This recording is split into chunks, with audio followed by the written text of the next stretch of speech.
Welcome. তো কেমন আছো তোমরা? রাফি আমি শুধু তোমার পার্ট 4 নিয়ে আইসা পড়ছি। তো বেশি কথা না কয়ে ভিডিও শুরু করা যাক। মেঘলা বলল আমাকে পাগলি বললি কেন? রাফি বলল আচ্ছা বাবা আমার ভুল হয়েছে, তুই পাগলি না, এবার চল। মেঘলা বলল আচ্ছা এবারের মতো ছেড়ে দিলাম, আর যেন এমন ভুল না হয়। রাফি বলল ঠিক আছে ম্যাডাম। মেঘলা বলল শোন। রাফি বলল বল। বার্থডে পার্টিতে আইসক্রিম অবশ্যই রাখবি, আর আমার জন্য অনেক চকলেট অনেক বেলুন আনবি, আর যদি ডেকোরেশন পছন্দ না হয় আমি কিন্তু সাথে সাথে চলে আসবো। কিরে শুনছিস? রাফি বলল আমার ঘাড়ে কয়টা মাথা যে আপনার কথা শুনবো না? আপনি তো পিচ্ছি বাচ্চা বেলুন দেশ, আমি তো পিচ্ছি বাচ্চা বেলুন দিয়ে সাজাবো। কি ব্যাপার ম্যাডাম, হঠাৎ চুপ হয়ে গেলেন কেন? রাফি মেঘলার সারা শব্দ না পেয়ে পিছনে তাকালো, আর অবাক হলো মেঘলা আবারও শপিং মলে ভিতরে গিয়ে আরেকটা মেয়ের সাথে ঝগড়া করছে। রাফি তাড়াতাড়ি সেখানে গেল। রাফি বলল কি হয়েছে এখানে? মেঘলা বলল এই মেয়েটাকে একটা থাপ্পড় মার। রাফি বলল মানে কি, আমি কেন ওনাকে মারবো? মেঘলা বলল আমি বললাম তাই, দেখতে পাচ্ছিস না আমার ড্রেসটা পছন্দ হয়েছে, তাও দিচ্ছে না। রাফি বলল আপু ওর ব্যবহারের জন্য আমি দুঃখিত, বলছিলাম যে ড্রেসটা কি আপনার খুবই দরকার? খুব বেশি দরকার না হলে যদি ড্রেসটা দিতেন তাহলে ভালো হতো, ছোট বোন মনে করে দিয়ে দেন না, অনুরোধ করছি। মেয়েটা বলল দেখো এটা আমি আগেই নিয়েছি, আমি তো এটা কিছুতেই দিব না। আর এই মেয়ে আমাকে বয়ফ্রেন্ডের ভয় দেখাচ্ছে, এত সাহস! আমার কি বয়ফ্রেন্ড নেই নাকি? বলেই কাকে মেয়েটা যেন ডাকলো, সাথে সাথে একটা ছেলে আসলো। রাফি বলল মেঘলা চল এখান থেকে। মেঘলা বলল আমার ড্রেস পছন্দ হয়েছে। রাফি রাগি লুক নিয়ে বলল মেঘলা তোকে যেতে বললাম না? বলে মেঘলাকে হাত ধরে টানতে লাগলো। মেয়েটা পিছন থেকে বলে উঠলো কি দম ফুরিয়ে গেল? এমন পাগলি নিয়ে বাইরে বের হও কেন? পায়ে শিকল দিয়ে রাখতে পারো না? বলে সবাই হাসতে লাগলো। কথাটি শুনে রাফি একবার পিছনে ফিরে তাকালো, তারপর মেঘলাকে নিয়ে বাইরে চলে গেল। মেঘলা বলল তুই কি আদেও শুনলি মেয়েটা আমাকে পাগল বলল? রাফি বলল পাগলামি করলে তো পাগলই বলবো, এটাই স্বাভাবিক, বাসায় যা। মেঘলা বলল কি বললি আমি পাগল? ঠিক আছে মনে রাখিস, ড্রেসটাও নিয়ে দিলি না, আবার পাগলিও বললি। আজ থেকে তোর সাথে আমার সব সম্পর্ক শেষ, তোকে আমি চিনি না। কথাগুলি বলেই মেঘলা একা একাই চলে যেতে চাইলো। মেঘলা কিছুটা দূর গিয়ে আবারও ফিরে আসলো। মেঘলা বলল আমি চলে যাচ্ছি, দেখতে পাচ্ছিস না, ফিরাবি না?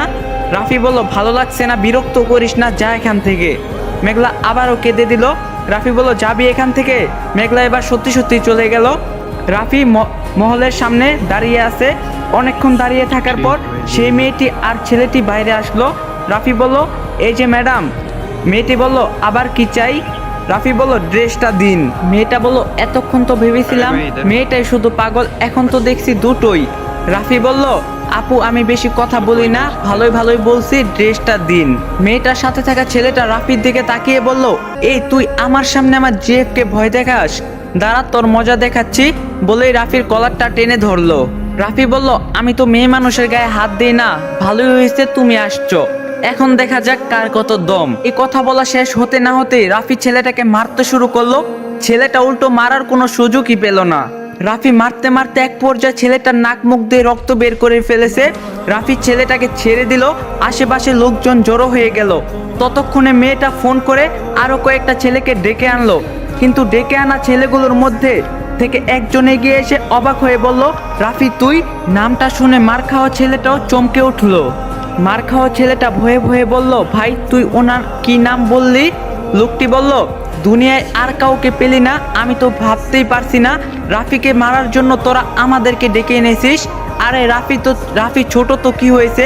এই রাফিকে তো সিনিয়র জুনিয়র সবাই ভয় পেয়ে চলে। পুচকে ছেলের যে তেজ, সবাই তো তার নাম শুনেই সরে পড়ে, তুই মারামারি করছিস, আজব ব্যাপার। আর খাওয়া ছেলেটি বলল তাহলে ইনি সেই রাফি? রাফি বলল না আমি রাফি না, আমার কোনো এজেন্ট পরিচয় নেই। বলেই মেয়েটার হাত থেকে ড্রেসটা একটানে নিয়ে নিল রাফি। রাফি বলল আমি জানি এটা অন্যায়, কিন্তু আমার সাথে যে মেয়েটা ছিল ওর কোনো ইচ্ছা আমি আজ পর্যন্ত অপূর্ণ রাখিনি, তাই এটাও রাখতে পারবো না, ক্ষমা করবেন আপু। আর আপনারা বাড়াবাড়ি করলেন বলেই ভাই মার খেলো, তা না হলে আমি রাফি সবার সামনে মারামারি করি না। বলেই রাফি চলে গেল। মেয়েটা বলল কে ছেলেটি? ছেলেটি বলল অল্পের জন্য বেঁচে গেছি। রাফি সচরাচর কারো সামনে রাগ দেখায় না, লোকের সামনে ওকে কেউ অপমান করলে চুপচাপ সহ্য করে নেয়, কিন্তু তারপর তাকে হাসপাতালে খুঁজে পাওয়া যায়, কিভাবে কি হয়েছিল সেটা বলার অবস্থাও থাকে না। রাফি যদি কাউকে মারে 6 মাসেও বিছানা ছেড়ে উঠতে পারে না। তারপর রাফি বাসায় আসতে না আসতেই তার মা বলল রাফি পার্টিতে কয়জন আসবে বললি না তো? আমি মেনু করে ফেলছি আর তোর ফেভারিট চকলেট কেকও অর্ডার করে দিয়েছি। রাফি বলল, উফ মা, চকলেট কেক কেন? মেঘলা চকলেট কেক পছন্দ করে না জানো না? ভ্যানিলা কেক অর্ডার করে বলেই নিজের ঘরে চলে গেল রাফি।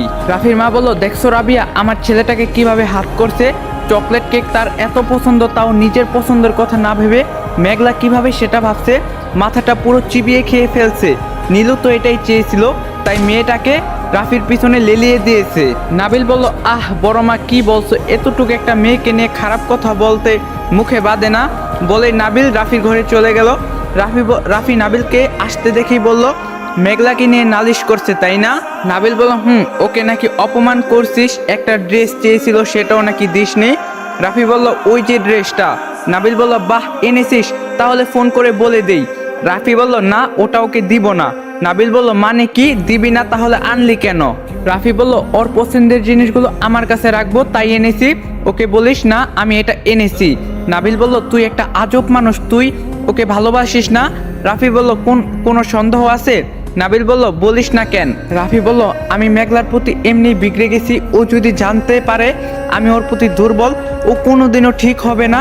ও আদর পেতে পেতে গোলায় যায়, যতটুক ঠিক আছে আমার ভয় আছে, যদি জানে আমি ওকে ভালোবাসি ও খুন করতেও ভয় পাবে না। নাবিল বলল, তা অবশ্য ঠিক বলছিস, কিন্তু আমি ভাবছি এই ভালো করার চক্করে কবে যে দেখবি ও অন্য কারো হয়ে গেছে। রাফি বলল, হোক না, সমস্যা কি, আমার যখন সময় হবে আমার কাছে ঠিকই নিয়ে আসবো। নাবিল বলল, সময়টা কবে হবে? 2 বাচ্চার মা হওয়ার পরে। রাফি বলল, হোক, আমার আপত্তি নেই, বউয়ের সাথে বাচ্চাও ফিরে পাবো, ভালোই হবে বলে হেসে উঠলো রাফি আর নাবিল। 4 দিন চলে গেছে, মেঘলা রাফিকে ফোন করেনি। রাফি নাবিল দুজনে অনেকবার ফোন করছে কিন্তু ফোন সুইচ অফ। সন্ধ্যায় রাফি নিজেই হোস্টেলে গেল, কিন্তু সেখানে গিয়ে জানতে পারলো মেঘলা 4 দিন হোস্টেলে ফিরেনি। কথাটি শুনে রাফির মাথা খারাপ হয়ে গেল। যত জায়গা খোঁজা সম্ভব সব জায়গায় খুঁজছে, মেঘলাকে পাওয়া গেল না। রাত 11টা বাজে, মেঘলার কোনো পাত্তাও নেই। রাফি বলল, এখন কি করব নাবিল? বাসায় জানাবো, পুলিশকে খবর দিতে হবে? হবে তো। নাবিল বলল, কিন্তু ফুপুমনি জানলে তো সমস্যা, মেঘলাকে এমনিতে এখানে রাখতে চায় না, আর পুলিশে খবর দিবি, পরে দেখবি কোনো বান্ধবীর বাসায় তিনি। রাফি বলল, বান্ধবীদের তো চিনি না, কি যে করব, এত প্যারা দেয় আর ভালো লাগে না, যেদিন আমি থাকবো না সেদিন বুঝবে। কিছুক্ষণ পর মেঘলার ফোন থেকে ফোন আসলো। রাফি ফোন ধরেই বলল, কই তুই? মেঘলা বলল, ভাইয়া তাড়াতাড়ি কলেজের পিছনে নদীর পাড়ে আয়, আমি এখানেই আছি।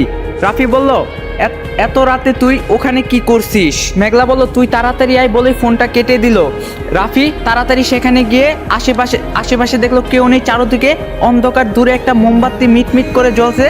রাফি সেদিকে গেল, গিয়ে অবাক হলো, ঘুটঘুটে অন্ধকারে মেঘলা একটা মোমবাতি জ্বালিয়ে বসে আছে। মোমবাতি যেন না নিবে তার জন্য প্রাণপণ চেষ্টা করছে। একটা কেকও আছে পাশে। রাফি বলল, এসব কি মেঘলা? মেঘলা বলল, দেখ তোর ফেভারিট চকলেট কেক।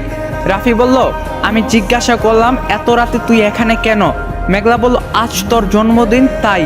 রাফি এসে ঠাস করে একটা থাপ্পড় বসিয়ে দিল মেঘলাকে, কিন্তু মেঘলা কাঁদলো না, মিষ্টি করে হেসে বলল, 12টা বাজে, আগে কেকটা কাট, তারপরে যত ইচ্ছা মারিস। রাফি বলল, যত সব ঢং। বলতে বলতে কেকটা কাটলো, তারপর মেঘলার মুখে কেক দিতে গিয়ে থেমে গেল। মেঘলা বলল, কি হলো? রাফি বলল, চকলেট কেক তো তোর পছন্দ না। মেঘলা বলল, তোর পছন্দ হলেই হবে বলে খেয়ে নিল মেঘলা। এবার দুজনেই পাশাপাশি বসলো। তারপর রাফি বলল, তুই জানিস এখানে তোর সাথে কি কি হতে পারতো, আর এত রাতে এখানে কেন আসলি? মেঘলা বলল, তুই থাকতে আমার সাথে খারাপ কিছু হবে না, আমি জানি।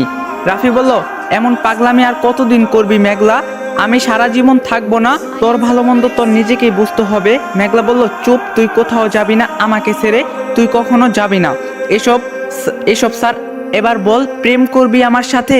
রাফি বলল, আবার শুরু করলি? মেঘলা বলল, আমি সত্যি তোকে ভালোবাসি। রাফি বলল, আমি বাসি না। মেঘলা বলল, কেন বাসিস না, একটু বললে কি হয়? রাফি বলল, সত্যি প্রেম করতে চাস? মেঘলা বলল, হুম। রাফি বলল, আচ্ছা, কাল তোকে ভালোবাসা শেখাবো, ঠিক আছে? এবার চল যাই। রাত বেশি হয়, মেঘলাকে নিয়ে নিজের বাসায় গেল। রাফি মেঘলাকে নিয়ে এত রাতে বাসায় এসেছে দেখে রাফির মা রাফির দিকে অগ্নিদৃষ্টি নিক্ষেপ করে। রাফি ব্যাপারটা বুঝতে পারলো। রাফি মেঘলাকে বলল, তুই উপরে যা, আমি আসছি। মেঘলা বলল, তুইও চল না। রাফি নাবিলের দিকে তাকাতেই নাবিল মেঘলাকে এটা ওটা বলে নিয়ে চলে গেল। রাফির মা বলল, এসব তুমি কি শুরু করছো রাফি? যখন তখন মেঘলাকে নিয়ে হাজির হচ্ছ। মাঝে মাঝে তোমাকে দেখে তো আমার মনে হয় তুমি মেঘলার বডিগার্ড। একটা কথা কান খুলে শুনে নাও, আমার না তো মেঘলাকে পছন্দ না তো ওর মাকে, আর তুমি আমার একমাত্র ছেলে, তাই আমি চাই না তুমি কোনো ভুল সম্পর্কে জড়িয়ে পড়ো। আসসালামু আলাইকুম গাইস, এই পার্টটা অনেক ছোট হয়ে গেছে, কালকের পার্টটা অনেক বড় করে দিমু। তো দেখা হবে কালকের ভিডিওতে। সবাই ভালো থাকবেন, সুস্থ থাকবেন, আর চ্যানেলে নতুন না থাকলে চ্যানেলটা সাবস্ক্রাইব করে দিবেন, ভিডিওটার মধ্যে লাইক দিবেন। তো আল্লাহ হাফেজ।